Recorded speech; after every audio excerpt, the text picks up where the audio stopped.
Всем доброго времени суток. Выставляю видео, показываю, снимаю, вернее, видео для тех, у кого есть автомобиль типа Peugeot Partner, Citroën Berlingo M59. Снимаю видео для того, что в интернете, в принципе, нет проблемы, не описана проблема именно стука с задней балки в задней части. Да, вы можете ехать где-нибудь на перевалках, где-нибудь на поворотах, где-нибудь, да, у вас будут стуки ассоциироваться в том, что у вас оторвало где-нибудь крепление глушителя, и у вас банка бьет об кузов, сильно бьет банка об кузов, или такое ощущение, как будто где-то палкой бьют об железный бидон 40-литровый, да, советский. Вот такие звуки.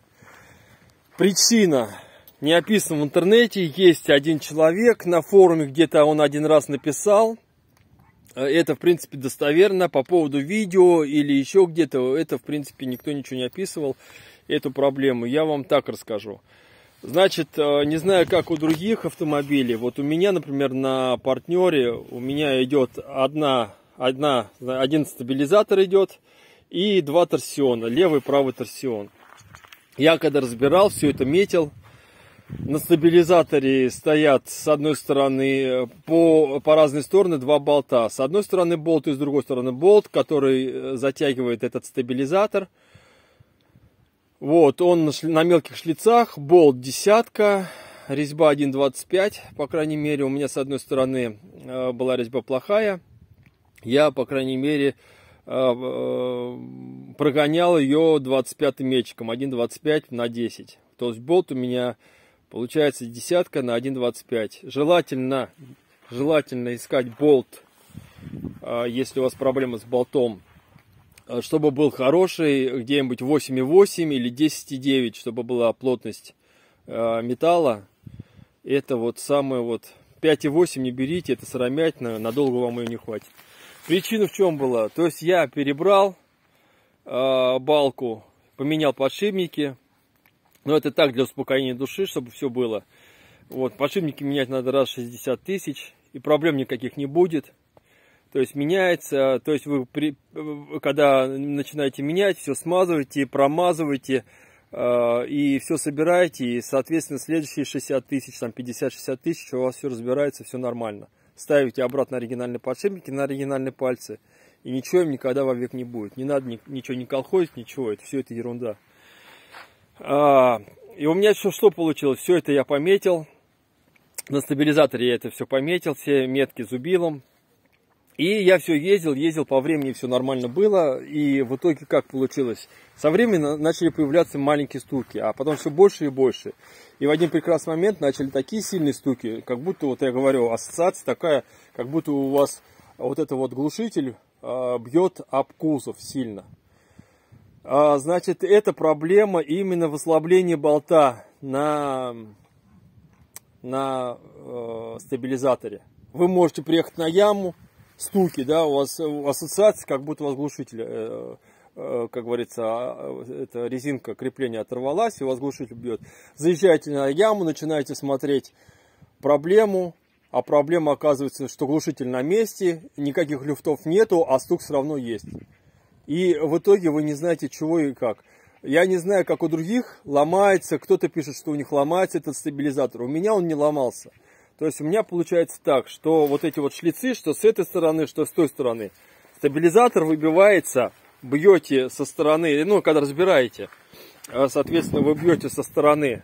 Начинаете со стабилизатора, ну, пометили сначала. Начинаете бить вот сюда вот, со стороны водителя. И он у вас выходит в эту сторону, в сторону пассажира. Вот. Соответственно, болт расслаб, и шлицы, они, как говорится, не в пазах стали, не паз в паз, а шлиц на шлиц заходит. И вот этот скачок, ну, понимаете, да, начинает вот эти шлицы между собой там прыгать. Это шлиц через шлиц, вот так вот. Из-за этого вот эти вот стуки. И вам надо, получается, поддомкратить автомобиль. Желательно домкратить, потому что пороги у них слабые.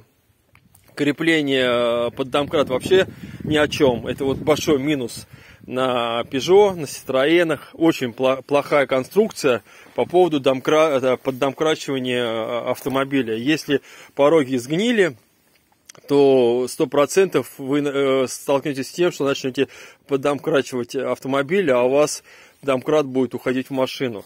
Желательно, ну, это понятное дело, что желательно менять пороги, все это 5-10, но лучше домкратить под амортизатор. Поставили подкатной домкрат, если есть, и ставите под амортизатор и поддомкрачиваете, снимаете колесо, выставляете по меткам, у вас рычаг, получается, опускается вниз, ставятся шлицы между шлицами и затягиваете, соответственно, этот болт. А найти его просто, если есть у вас помощник, то вы можете открыть переднюю дверь, сильно начинать вот так вот раскачивать ее в сторону, из стороны в сторону, и у вас прям, ну, сильно-сильно надо приложить усилия, чтобы раскачать, и у вас появится вот этот вот стук противный. И другой человек увидит, слева или справа у вас будет, ну, с одной стороны не будет стука, с другой стороны будет стук. Понятно, если с какой стороны раскачиваете, с этой стороны у вас ослаб болт. Если, например, с левой стороны у вас стук появляется, значит, с левой стороны болт. Если с правой стороны начинать раскачивать и стук появляется, значит, с правой. Потому что с другой стороны вы не сможете так сильно раскачать, чтобы получить эффект именно вот этого вот звука. По крайней мере, у меня так было. Что еще хотел сказать? Вот именно проблема именно стука в этом, как вариант, один из вариантов. Именно вот в этих шлицах. То есть, если, я повторюсь, если вы приехали на яму, у вас все нормально, втулки нормально, сайлентблоки нормально, глушитель на месте, запаска на месте, но стук этот противный есть, соответственно, у вас проблема именно в этом болту. Ослабло крепление на стабилизаторе, и вам надо его затянуть. И тогда у вас стук пропадет. По крайней мере, я вот сейчас сделал, проехался, у меня все это пропало.